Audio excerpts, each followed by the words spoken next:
He resided in an ancient grand house that had been handed down through generations. At night, when the shadows stretched long and dark and the fog crept up the alleys, Arash remained alone in his home.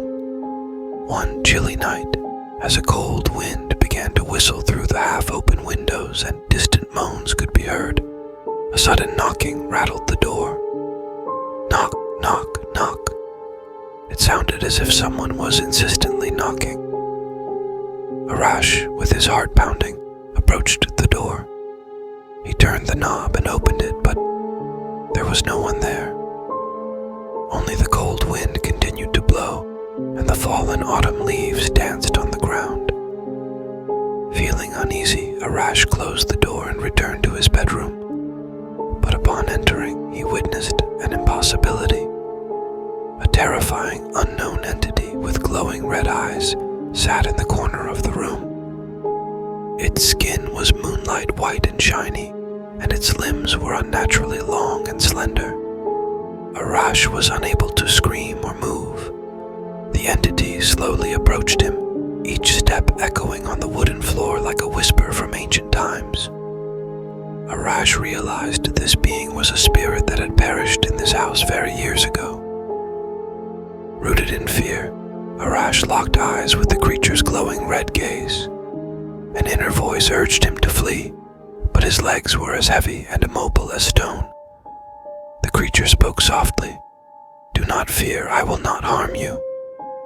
Arash, astonished, inquired, Who are you?"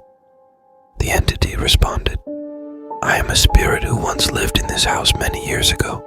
You are the descendant of the last owner of this house, and I have come to assist you."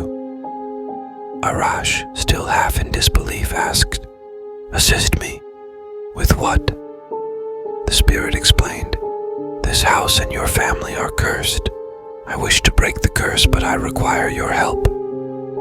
Arash, now feeling a semblance of safety, agreed to aid the spirit. Together they worked through the night, reciting incantations and drawing ancient symbols on the house's floor. As the first rays of dawn penetrated the window, the curse was lifted, and the spirit departed peacefully to another realm. Henceforth, Arash was never alone.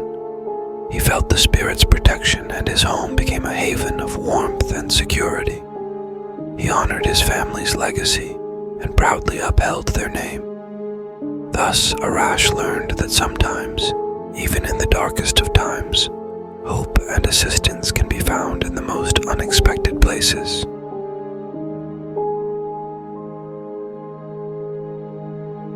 In a silent, ancient town, there lived a man named Cameron.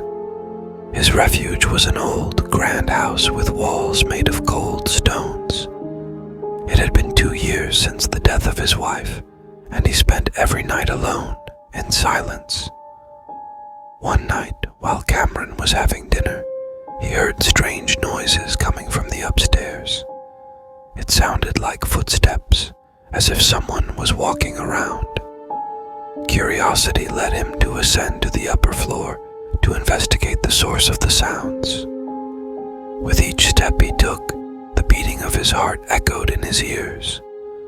When he reached the top of the stairs, he saw something that turned his blood to ice. A black figure with hollow eyes resembling a shadow stood at the end of the hallway. Cameron, who was well versed in the supernatural sciences, immediately began reciting incantations. The dark entity, upon hearing these chants, let out a scream and vanished into the darkness. But Cameron knew this was not the end. Night after night, the same sounds returned, and each time Cameron repelled them with more powerful incantations. He realized that these entities were spirits trapped in his house, seeking liberation. Cameron decided to help these spirits. He dedicated his nights to studying and conducting supernatural experiments, and eventually found a way to free them. Using his knowledge and ancient chants, he opened a gateway to another world and invited the spirits to find peace. As the last spirit left the house, Kamran felt a sense of lightness. He had not only helped the spirits, but also granted himself liberation. From then on, his house was no longer a place of fear, but a sanctuary of calm and fond memories. And so, Kamran learned that sometimes courage and knowledge can save not just our own lives, but the lives of others as well.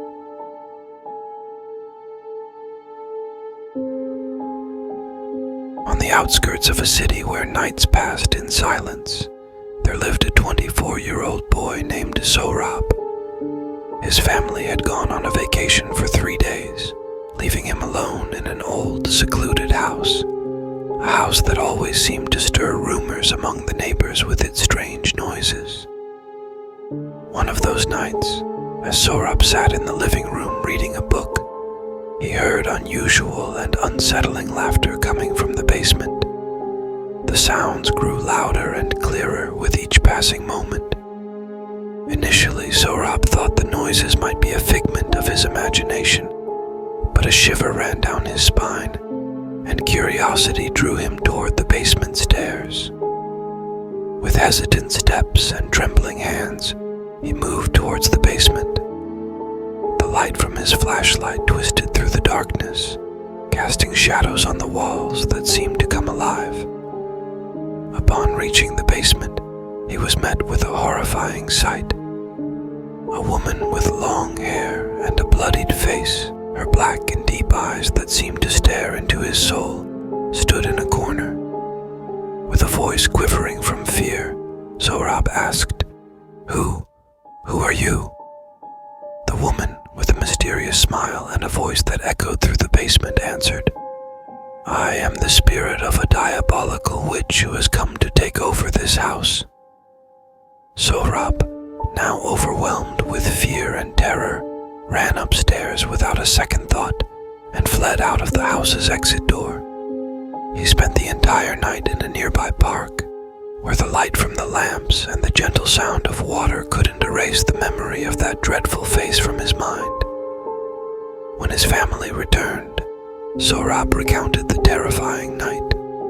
They decided to move to another house, a place where scary memories had no place to hide. And so, Sohrab learned that sometimes some houses have stories that are better left untold.